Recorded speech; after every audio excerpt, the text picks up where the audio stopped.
Producer Sivalanka Krishnaprasad గారి movies hits and flops. All movies list.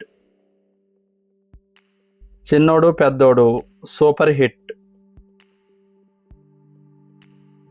Aditya 369 blockbuster. ఈ movie April 4న ప్రపంచవ్యాప్తంగా రిలీజ్ అవుతుంది.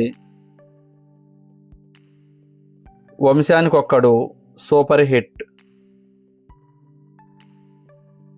ఉయ్యాల hit. Anaganaga O Ammayi average. Bhale Vadivi Basu flop.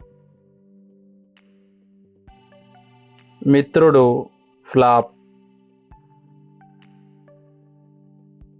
Nani's gentleman super hit. Sammohanam hit. Yashoda hit. Sarangapani Jathakam. ఈ మూవీ ఏప్రిల్ 18న రిలీజ్ అవుతుంది.